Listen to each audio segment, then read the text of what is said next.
Welcome back. As we enter the Christmas period, we also move closer to the socially acceptable dates to be re-watching or rereading classic Christmas and cult-based Batman media. Whether it be Christmas with the Joker, Batman Returns, Heart of Ice, or Batman Noel. So I hope you're getting that fix and are ready for one more taste of the holiday spirit as we close 2024 out and come to the end of the year. To me, it's customary to play through the black sheep of the Arkham series, Batman Arkham Origins, but more importantly for today's video, its big story DLC, Cold Cold Heart. Every year, it completes my Christmas traditions. Cold Cold Heart takes place on New Year's Eve, a week after the main story of Arkham Origins, and tells the origin story of Mr. Freeze in the Arkham universe. Although now it's difficult to obtain this DLC on console, your favourite Arkham YouTuber's least favourite Arkham YouTuber has got this DLC from his youth, and decided that it works as a perfect starter to the Arkham Origins retrospective, which will be coming out on Christmas Eve. Of course it's coming out on Christmas Eve, it makes sense, doesn't it?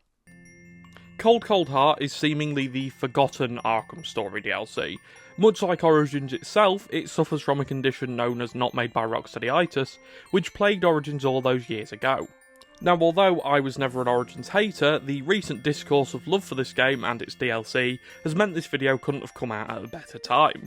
Cold Cold Heart originally came out in 2014, but at the time of this video being recorded, it's officially delisted on console, meaning that if you want to play it on console, well, you can't anymore. Unless you've already got it. It's almost lost media. It's not really. But anyway, put down that copy of Black Ops 6 and subscribe, because we're going for 1,000 for the end of the year, and join me as we dive headfirst into the origins of one of Batman's most beloved villains, as we see what made his heart so cold.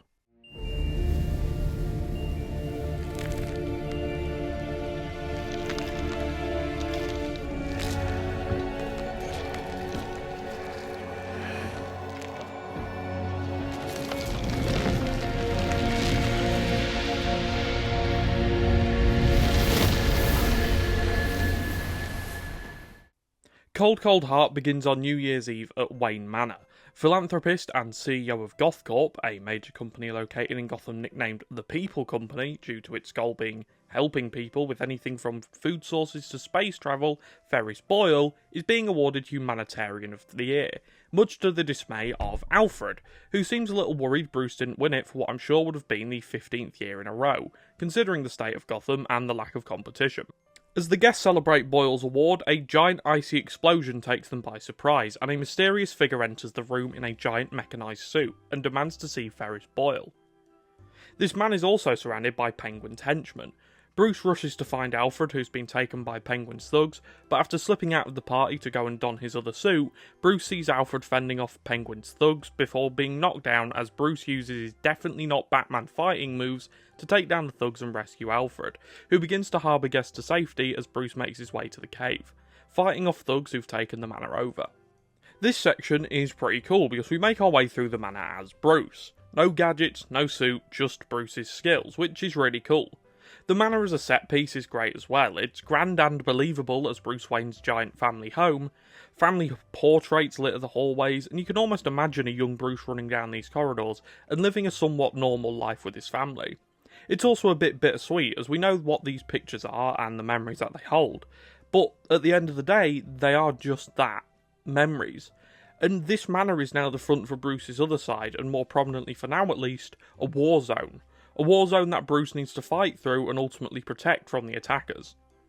He gets down to the Batcave through the wine cellar, and Alfred suggests using the XE suit, or the Extreme Environment suit, to combat the ice and harsh conditions the storm sweeping over Gotham has brought.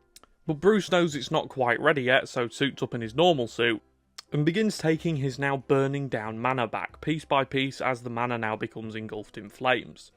Penguin's thugs are turning the place inside out to find Boyle. The guests all blame Bruce for this, assuming the thugs are here for him, but that's not the case, so Batman begins fighting back, rescuing a once again hostage Alfred, and making sure the guests are taken to safety for good this time. During his fight to take his home back, he comes across thugs wielding cryogenic weapons, similar to the large mechanised man who burst through the front door earlier. These weapons are dangerous, freezing Batman solid if he's hit by them, but a well-timed dodge can send the rays of cold into other enemies, freezing them in place. Batman finds Boyle and protects him from a gang of thugs before he's frozen in place by the man he comes to call Mr. Freeze. Freeze says he's got no quarrel with the Dark Knight as Boyle is taken, and Batman begins pursuing the cold kidnapper. But as he reaches the main hall, he sees Freeze disappearing into the night sky on a helicopter with the Humanitarian of the Year in his custody. So after taking out some more thugs, Batman interrogates one, who tells him that Penguin's dealer might know where Freeze is going. But before we leave the manor and head out into the city, it would only be right to talk about a couple of interesting Easter eggs that appear in the manor. The pictures of two of the Wayne's family's ancestors, namely Joshua and Solomon Wayne. The two were brothers in the 19th century. Joshua Wayne ran the Wayne businesses and also freed slaves from capture throughout this time, masked of course, and ultimately ended up dying to a gunshot. While his brother Solomon was a judge while helping Josh harbour slaves through the caverns under Wayne Manor to safety. He also had a familiar courthouse named after him in Old Gotham, which we've all been to a few times. Solomon also commissioned a huge amount of the buildings in Gotham, along with architect Cyrus Pinckney, who you may know has a museum named after him, also in Old Gotham. And again, you've been there too. But anyway, enough family history, I just thought that was quite interesting. Batman takes to Gotham's familiar rooftops and finds multiple people frozen, presumably by the cryogenic weapons used by Penguin's men. Here we can do our first part of the detective gameplay, scanning and reconstructing the crime scene to figure out what to track to find Penguin's arms dealer.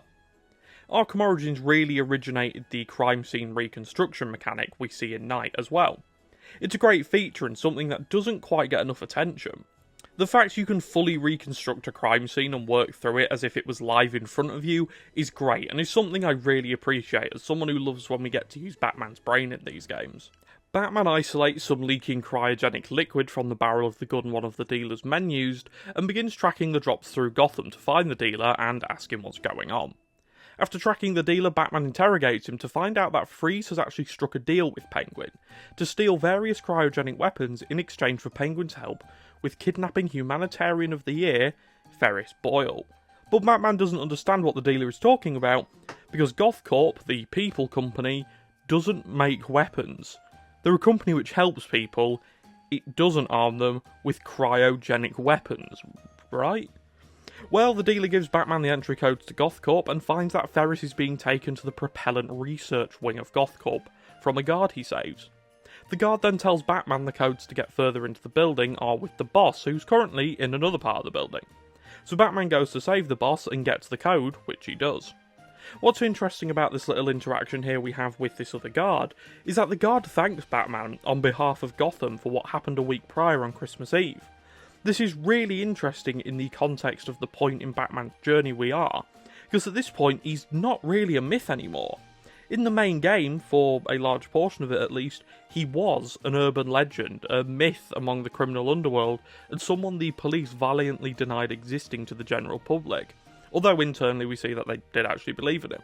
So to see that after the events of Christmas Eve he's now a full-fledged hero among the general public is quite interesting.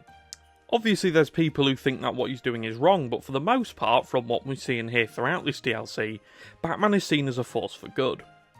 Anyway, he heads back to the door to the propellant research wing to find Boyle and takes down a group of thugs, again with cryogenic weapons, further cementing just how common these weapons could become if Batman fails to stop Penguin and Freeze's plan. It's worth mentioning that the cryogenic weapon enemies aren't particularly hard to take down. I mean, they are entirely new, and their attacks are pretty unique, with you having to dodge their ice beams or face being frozen and beaten down, but for the most part they act as enemies from previous games. They also can't be neutralised with the Disruptor, which is quite interesting, and makes these guys absolute priorities in combat throughout this story. Batman heads through GothCorp and finds Freeze and Penguin in a shootout with each other over Boyle. It's here we find that Penguin, being the crude businessman he is, has betrayed Freeze, thinking that Boyle is giving something to Freeze that's valuable to him. Little does he know that Freeze wants Boyle for his own personal reasons, and I'm sure you all know this by now. But this does render Penguin's betrayal useless to everyone involved. But Freeze is stuck between a rock and a hard place, because he can't freeze the room because he needs Boyle, but Penguin won't give him Boyle, so the pair are stuck in this standoff where neither of them can win until Batman crashes the party and distracts Penguin, giving Freeze enough time to recapture Boyle after freezing Penguin and Boyle. Batman tells Freeze he has one chance to let him go. I just realised while writing this script, he's called Ferris Boyle. and he's Freeze's biggest enemy. You know, after all of these years, that has genuinely just clicked while writing this script, and don't pretend you knew that either. You probably did, to be fair. Freeze, Boyle. Might as well have just called them, like, cold and hot. Jesus, I can't believe that's just clicked. Anyway, Freeze tells Batman that his threats are meaningless to him because he's lost everything anyway, before creating a huge wall of ice between himself and Batman, with Penguin firmly stuck in the middle, before escaping further into Gothcorp with Boyle as his hostage. Penguin, frozen in place, tells Batman about a cryogenic drill which could bust through this wall of ice and save him. And obviously get Batman closer to saving Boyle, of course. Penguin tells the Batman that the drill is in the My Alibi nightclub, where he had it taken after stealing it, where it's been stored with the rest of the stolen items from Gothcorp. Batman makes his way out of the frozen Gothcorp and heads to the My Alibi nightclub. Before going in though, he gets a call from Alfred telling him the XE suit is ready and en route. So he heads to the roof and dons one of the coolest, no pun intended, suits in the Arkham franchise, the Extreme Environment suit.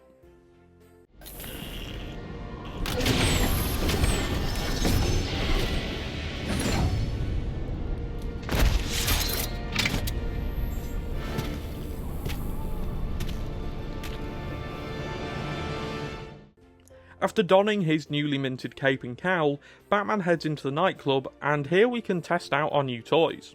Firstly, we have the suit itself. It just looks so cool.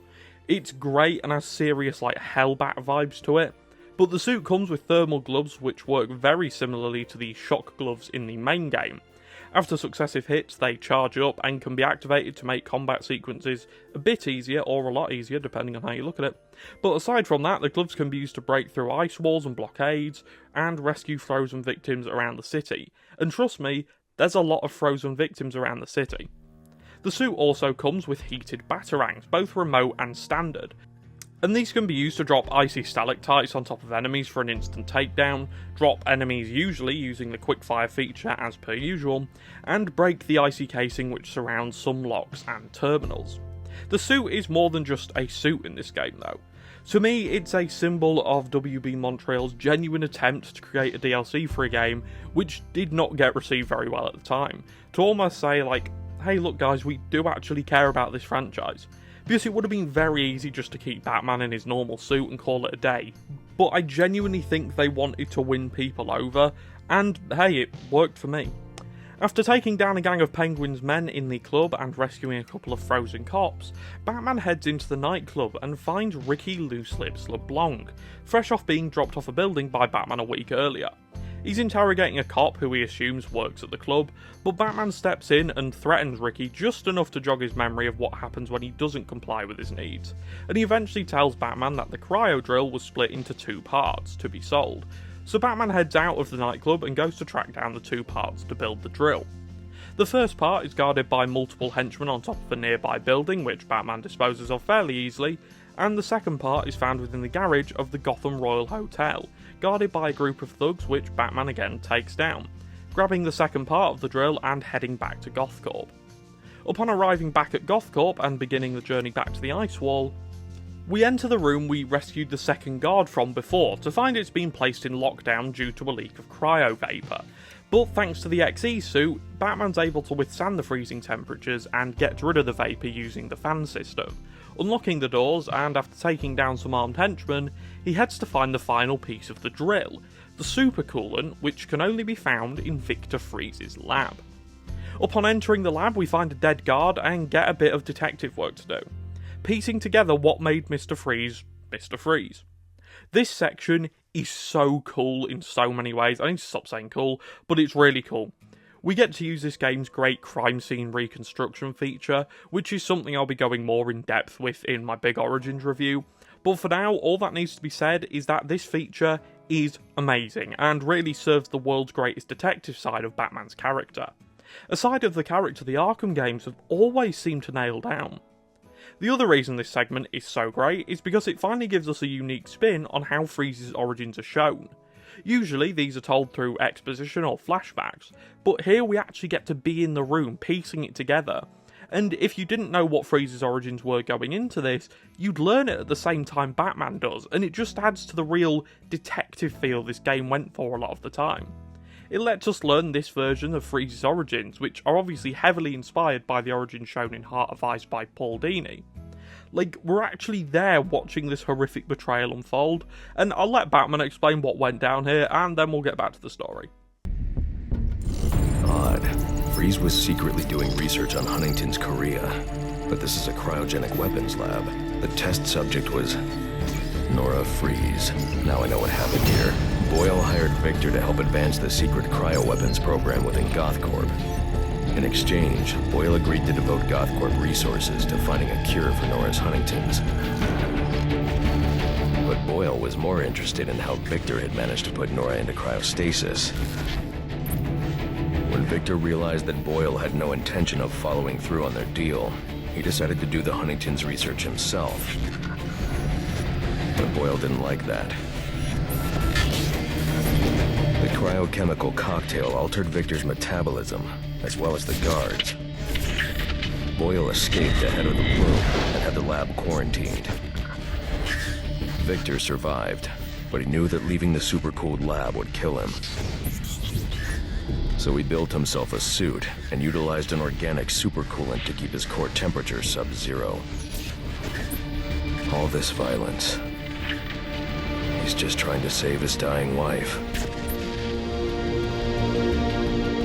The aftermath of this is Bruce realising the man he had so much hope for in to save the city, in a way which doesn't involve a cape and a cowl, is actually a monster, stopping a man from curing his one true love of a disease which will kill her if she's not frozen in time forever. Alfred consoles Bruce, but he says that his hopes don't matter and he needs to be stopped. Both him and Freeze do. Batman uses the cryogenic drill and breaks through the wall of ice, leaving Cobblepot for the police. And then he makes it to the cryogenic testing facility, where Freeze has Boyle and is demanding the codes to release Nora's pod. Batman tells Freeze he knows what Boyle has done, and all he's done all night is put people in danger. And this isn't what Nora would want, but Freeze just tells him that the only thing that matters is Nora, and so Batman begins to stop Freeze as Freeze calls in a group of Penguin's thugs to honour their end of the bargain, and help him stop Batman. Alfred tells Batman he needs to shut down 3 cryogenerators around the room. He does this with relative ease, heating them up with the thermal gloves. These sections are sort of acting like the generators in the main game. And then, the second part of the boss fight sees Freeze drop into the arena himself, with the only way to damage him to be drop icicles on him from above using the thermal batarangs. And I know I didn't want to make this comparison, I didn't write it in the script, but I'm going to talk about it anyway. It's not as good as this city boss fight. I know that's like saying, like, water is wet, but it's not. Nothing is as good as that city boss fight. This boss fight isn't bad, don't get me wrong. Like, it's a solid, like, 7, maybe 6.5 out of 10. But that city boss fight. But this is okay for what it needs to do. Anyway, Freeze whites the room out with Frost and begins trying to save Nora, but Batman is able to get beneath the platform he stood on and take him down, leading to Ferris Boyle using a broken pipe to douse Batman in frozen vapour, freezing him as Boyle begins beating Freeze down with a part of his suit, as he declares Batman dead and his job of turning this situation on its head and painting himself as the good guy as easy now Batman is out of the way. Batman manages to break out of the ice as Boyle beats Freeze to death with a part of his suit and manages to save Freeze, telling the Humanitarian of the Year to take a seat as he saves both Nora and Victor.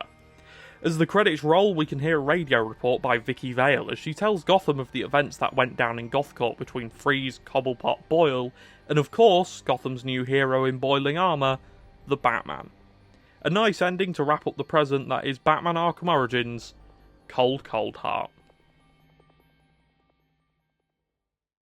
Cold Cold Heart is great. In nearly every aspect, it nails the origins of Mr. Freeze, while keeping Batman and Boyle as main players, which is something which is quite hard to do, because it tends to be that in Mr. Freeze stories, he's the main character, not the main villain. But here, Batman still feels at the forefront of the story, and I guess this is a good thing considering it's a video game.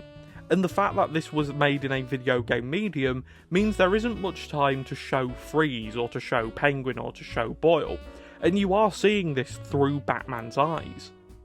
But Batman still feels at the forefront of the story here, and Boyle feels like a good red herring as a seemingly kind and thoughtful businessman who turns out to be an evil, morally grey man.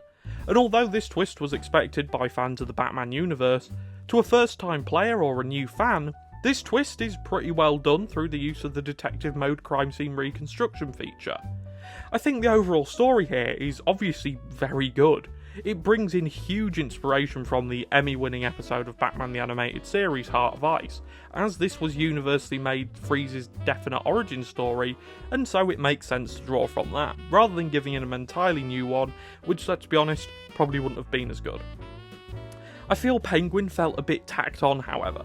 The use of Penguin made sense, it gives Freeze makeshift henchmen, but the actual portrayal of Penguin just never really made any sense to me. I might be missing something here, and I think I understand it. Penguin thinks that Boyle's giving Freeze something that he really wants, so he betrays him and takes Boyle for himself. The overall story here is great, and I love that throughout the story we see that the people of Gotham have become more accepting and receptive of Batman. The final radio snippet we hear at the end from Vicky Vale is a goldmine of information regarding the state of Gotham following the previous week's worth of events in-universe. Breaking news out of North Gotham at this hour, where protest has turned to celebration.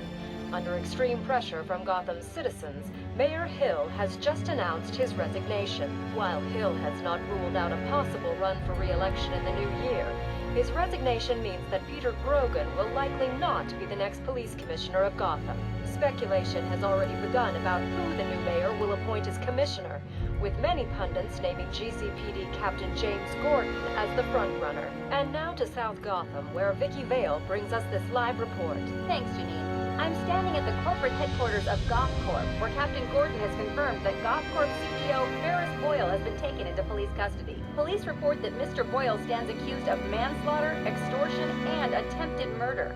Shocking accusations given that just earlier tonight, he accepted the Wayne Foundation's award for Humanitarian of the Year. Also in custody is the notoriously elusive underworld crime boss Oswald Cobblepot, better known as the Penguin, as well as a GothCorp cryogenicist, Victor Freeze. Mr. Freeze is being held under heavy guard at Gotham General, receiving treatment for an undisclosed medical condition. Quincy Sharp has suggested that Mr. Freeze is yet another example of the type of criminal that needs the specialized care that only Arkham Asylum can provide. Police credit these arrests to solid police work, but this reporter suspects the vigilante known as the Batman had more than a small role to play. On a personal note, I owe Batman a debt of gratitude for rescuing me from almost certain death earlier this evening.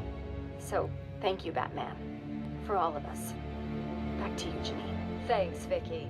The Batman continues to be one of the top stories this holiday season.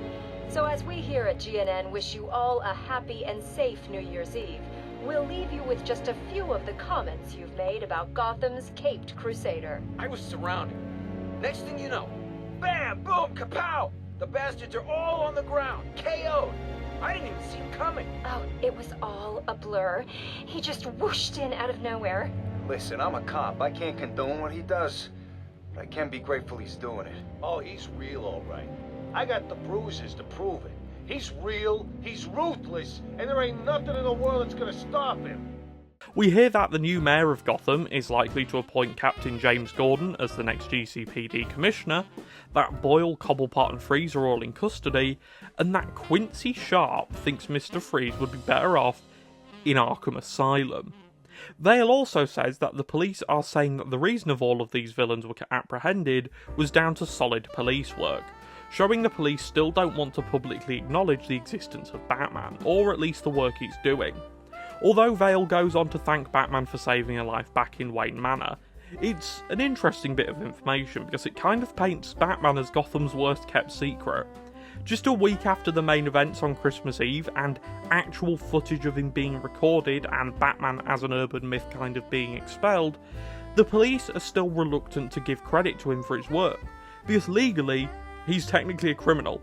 So it's a really interesting note to end off on, and shows that over the next few years leading up to the events of Arkham Asylum, where we see that Batman has a clear established friendship with Gordon and working relationship with the cops, that Batman has done enough to win over the police's trust and the majority of the public. like the events we see in the Road to Arkham Asylum comic series, Arkham Shadow, and every other event that takes place between these two games, which we don't see on screen. It wraps up Batman's origins nicely and gives us the knowledge that Batman is finally becoming the Batman we see in the rest of the series, even if he is still struggling on a personal level with the pressures of being Batman. What this DLC really thrives on though is the gameplay and content. I want to talk about the side content here and get the negatives out of the way, because it definitely has a couple. Cold Heart has 3 different pieces of side content: Anarchy Tags, Anarchy Rioters, and Frozen Cops. The Frozen Cops are the easiest to do, although you can only do them after getting your gauntlets on the XE suit, but you find the cops, thaw them out, and move on to the next. They can be located around the city, in Gothcorp, and the My Alibi nightclub, and after rescuing all of the cops you get access to a shockwave move after breaking out of the ice. Stopping the Anarchy Rioters and the final bomb threat gets you quick-fire thermal batarangs rather than you having to charge them, and finally scanning all of the Anarchy tags gets you a faster charge and increased power in the thermal gloves. Now I only have 2 issues with the side content. The first being that the Anarchy tags are so fucking hard to find. They're invisible unless you're in detective mode, are placed in some of the most unvisited locations in the map, and also just generally suck. I couldn't think of a third point, but they just suck, and are nearly impossible to find organically or normally while exploring. I needed a guide to find them, and still didn't find them all, because quite frankly I was losing my mind. My second complaint is a bit of a bigger one than the obvious skill issue I have, and that these upgrades are basically useless, unless you complete them between getting the XE suit and completing the story, as most people aren't going back to them after the story begins in the city. And after the story, they're almost kind of useless because you've got nothing else to do. So, I'm not entirely sure why they're here. I mean, the Anarchy side missions have some story to them, but barely enough to warrant them being here. It's a weird decision to add side content into this DLC, but one I genuinely entirely respect. For completionists and people who just like free roaming in a beautiful half of Gotham, I do respect this choice to put them in here and try something new, even if it didn't quite come off. And obviously, I can't mention Arkham Origins without adding an asterisk next to its name, because the performance and stability, specifically the stability of this game, is truly something to behold.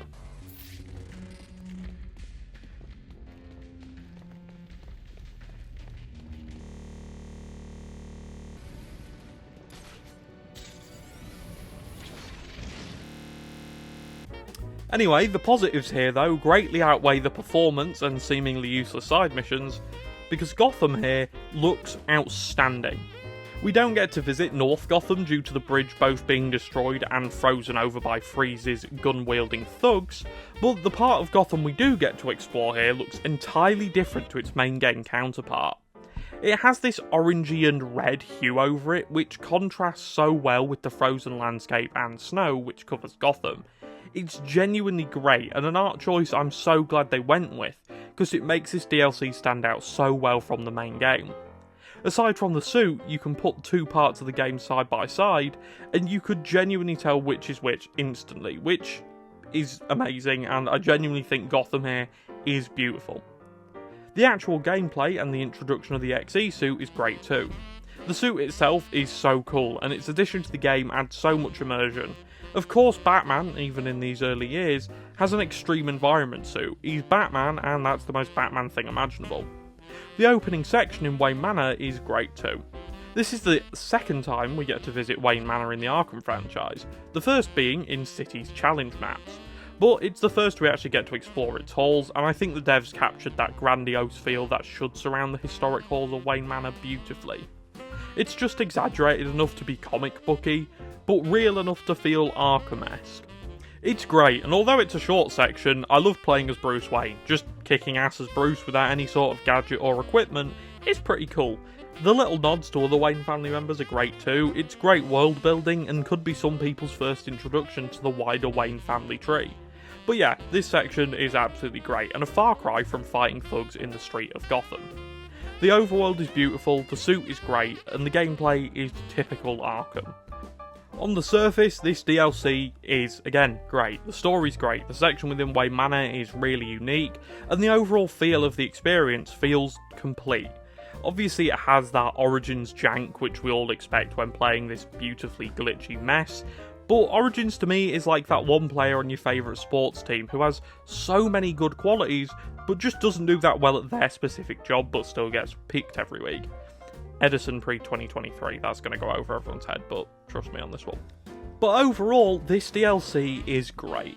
It's arguably the best Arkham story DLC, and has plenty of that Christmas and holiday season feel that we all look for when snow falls over Gotham.